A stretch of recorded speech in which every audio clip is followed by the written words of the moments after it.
তোমাৰ দৈৱকী আমি বাৰু এতিয়া ক'ত প্ৰাণনাথ পোতাশালত পোতাশালত নহয় সৌন্দৰ্যৰ স্থানত সঁচা দৈৱকী আজি আমাৰ বাবে ৰাজকাৰেও বাঞ্ছনীয় নহয় তীৰ্থৰূপী এই কাৰাগাৰতে আমাৰ ভৱিষ্যত আছে বাস্তৱ আছে আৰু আছে সকলো সত্য আমাৰ জাতিৰ মুক্তিৰ সাধনা দেশৰ কল্যাণৰ নিমিত্তে নীৰৱ উপাসনা এই কাৰাগাৰ সেই মুক্তিকামী ভগৱান বসুদেৱ দৈৱকীৰ অৰুণোদয়ৰ থল সেই কাৰাগাৰ নহয় যেন আমাৰ বাবে স্বৰ্গপুৰ আমি যেন বহুত সুখ আনন্দৰে দিন কটাইছো নহয়নে প্ৰিয়ে বেজাৰ নানিব মনত জগতৰ গৰাকীৰ জন্মস্থল আমাৰ গৰ্ভত তাতে আমাৰ বিমল আনন্দ বন্দীশালৰ পণ্ডিতৰ জীৱনো জানো কোনোদিনা বিৰক্তি লাগিছে তাৰ অৱতাৰণা আগেই কৰিলো প্ৰিয়ে নাথ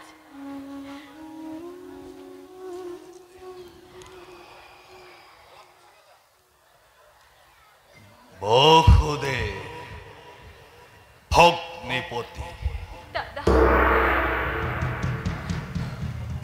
অতি মধুৰ সম্বোধন কংস মহাৰাজ আজি তোমালোকৰ মুক্তি কিন্তু কিয় হঠাৎ যে মুক্তি আজি মথুৰাত আনন্দৰ মহোৎসৱ যিহেতু ৰাম কৃষ্ণ আহিছে ৰাম কৃষ্ণ আহিছে সঁচানে দাদা সঁচা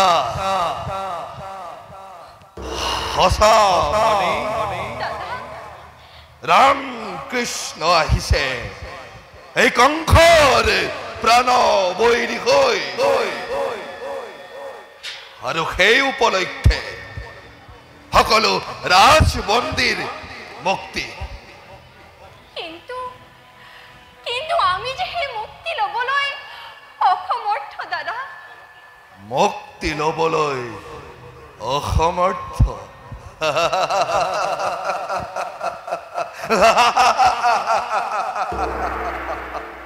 কিয় ভনী বীৰাংগনা মই বীৰ প্ৰতামৰ বিশ্ব ধ্বংসকাৰী তুমি কংস দৈৱকী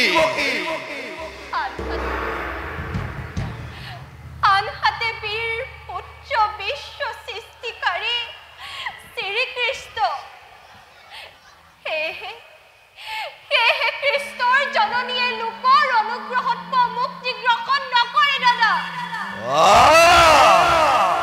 বীৰ পুত্ৰ আহি হাতৰ বন্ধন খুলি দিয়াৰে এক মুকুট আগলৈকে বসুদেৱ দৈৱকীৰ মুক্তি ক'ব নোৱাৰে দাদা ইমান স্পৰ্ধা বসুদেৱ কংসৰ ভক্তি কৃষ্ণৰ জননীৰ এয়া উপযুক্ত বচন নৰকপুৰী ৰজা কংসই মুক্তিৰ সোৱাদ বা কি বুজিব আৰু সেই মুক্তি প্ৰদানৰ শক্তিয়ে বা কংসৰাজনৰ ক'ত আজীৱন ফুল কৰি আঁকিলা দাদা এই ফুল সংশোধন কৰাৰ সোণালী সুযোগ তোমাৰ সন্মুখত গতিকে দাদা নকৰি বিলম্ব অলপ ৰাম কৃষ্ণক দৈৱকী খিয়াল হৈ তই কিয় দিয় এই সিংহক আদেশ কংসই নিজৰ কৰ্তব্য জানে ভালদৰে ৰাজন, তথাপিতো বাৰে বাৰে ভুল কৰা দেখি আমি আচৰিত পাৰিছো। ৰাম কৃষ্ণক হত্যা কৰিবলৈ যি গুপ্ত ষড়যন্ত্ৰ ৰচনা কৰিছা, মিত্ৰভাৱে মাতি আনি বিশ্বাসঘাতকতাৰ যি চূড়ান্ত পাতনি মেলিছা, তাত তুমি কেতিয়াও কৃতকাৰ্য নোহোৱা ৰাজন। বিশ্বাস কৰা ৰাজন, বন্ধুভাৱে কৈছো, মিত্ৰভাৱে কৈছো, তোমাৰ এজন ৰাজভক্ত ৰূপে কৈছো। ৰাম কৃষ্ণক বিনাশ কৰিব পৰা শক্তি তোমাৰ নাই। তোমাৰ নৃশংস অত্যাচাৰত, তোমাৰ চৰম নিষ্ঠুৰতাত আজি ভগৱানৰ হিংসাখনো কঁপি উঠিছে। মথুৰাৰ প্ৰজাগণে বসুদেৱ দৈৱকীয়ে ভগৱানক স্বৰ্গৰ পৰা দবাই আনিছে।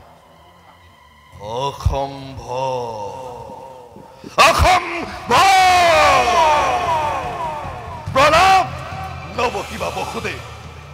যদি পৃথিৱীত সঁচাই ভগৱান আছে, যদি তেওঁক সঁচাই কোনোবাই নমাই আনিছে, এই কংসই নমাই আনিছে, বসুদেৱ দৈৱকীয়ে নহয়। দাদা, ভগৱান হিংসা পৰায়ণ নকয় দাদা। তেওঁ দয়ালু। এতিয়াও তেওঁৰ দয়া পাবলৈ সময় উকলি যোৱা নাই। দাদা, অনুতাপ কৰা, দান ধৰ্ম, দয়ালু ধৰ্ম পালন কৰিবলৈ প্ৰতিষ্ঠিত হোৱা। অসম্ভৱ! কংসৰ বাবেই অতিকে অসম্ভৱ। শুদ্ধচিত প্ৰদৰ্শন কৰিলে শান্তিৰে অলপ দিন ৰাজ্য শাসন কৰিব পাৰিবা। চিৰকাল এইদৰে নচলিব ৰাজন। যদি যাওঁতি যোগীয়াকৈ ৰাজ্য শাসন কৰিব বিচাৰিছা, তেন্তে তোমাৰ ৰূপ পৰিৱৰ্তন কৰা। শুনা বসুদেৱ, এই কংসই কোনো ভুল কৰা নাই আৰু নকৰে। কংসৰ ভুলৰ শুধৰণি উপায় তুমি দিব নালাগে। কংসৰ ভুলৰ বাবে শাস্তি দিয়া লোক এই বিশ্ব ব্ৰহ্মাণ্ডত নাই বসুদেৱ। অনৰ্থক তৰ্কৰ প্ৰয়োজন নাই। আমি তোমাৰ মুক্তি ল'বলৈ অসমৰ্থ।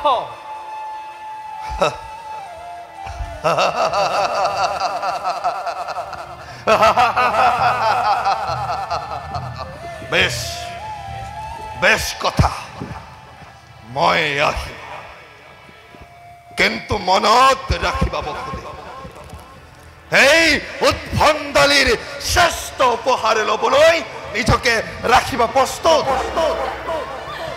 মিত্ৰ বুলি আৰু নকৰিম ক্ষমা।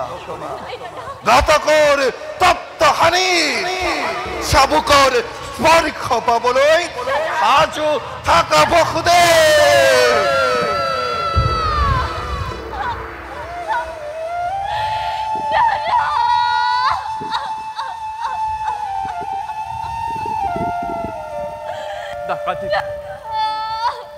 নাকান্দিবা প্ৰিয়ে, আনন্দ কৰা। আমাৰ মুক্তি, আমাৰ জাতিৰ মুক্তিৰ সময় অতি সমাগত। লগে লগে অধৰ্মী অত্যাচাৰী মহামূৰ্খ কংসৰো অন্তিম সময় চবু চাপি আহিছে। সোনকালে সেই দৈৱবাণী সাৰ্থক হ'ব প্ৰিয়ে।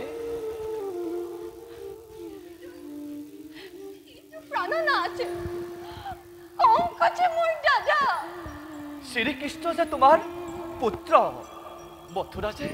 মথুৰা যে আমাৰ দেশ, মথুৰাবাসী যে আমাৰ জাতি, ভাতৃ, বন্ধু সকলো, সেই কথা পাহৰিছা নেকি ৰাজভগ্নী? কিয় সেই খিতনীয় বচন স্বামী নকয় নেকি মই সেৱিকা? তোমাৰ দৰে দেশক ভাল পোৱাৰ অধিকাৰ মোৰ নাই নেকি? জননীৰ প্ৰতি মোৰ দুৰ্বলতা নাই বুলি নাভাবিবা স্বামী। কংসৰ সুৰতে তোমাক এনেদৰে কলুক দিয়ে। অসন্তোষ নকৰিবা। দেশৰে মুক্তিপনা মাতৃ তুমি অপমানিতা, লাঞ্ছিতা, পদধনিতা, ধৈৰ্য আৰু সাহসৰ প্ৰতিমূৰ্তি তুমি।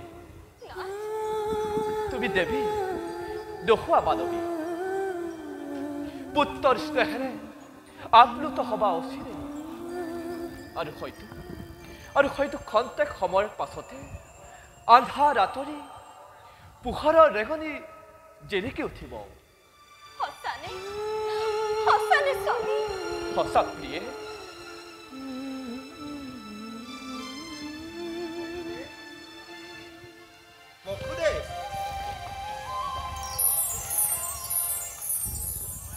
বসুদেৱ। অক্ৰম হয়। অন্ধকাৰ কাৰাগাৰ পোহৰাই জ্যোতিৰে হঠাৎ কোন দুই মূৰ্তিৰ হল আবিৰ্ভাৱ। চিনিও নিচিনাৰ ভাও নধৰিবা বসুদেৱ। অনন্ত অন্তৰ্যামী এই দুই মূৰ্তি নাম বুজিও নুবুজাৰ ভাও কিয় ধৰা বসুদেৱ? তোমাৰ এই দুই পুত্ৰ ৰাম আৰু কৃষ্ণ। ৰামকৃষ্ণ। সঁচানে অক্ৰূৰ? সঁচা।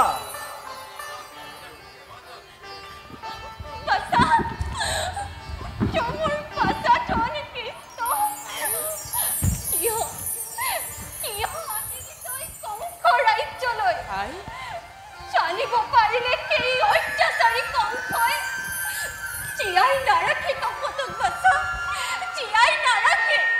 নকৰিবা ভয় মাতৃ, নকৰিবা ভয় পিতৃ। ধৰাধাম ৰক্ষাকাৰী শ্ৰীকৃষ্ণই কংসলৈ নকৰে ভয়। জানিবা নিশ্চয় অত্যাচাৰ বেছিদিন নৰজে। সেয়েহে আগমন আমাৰ মথুৰা নগৰে।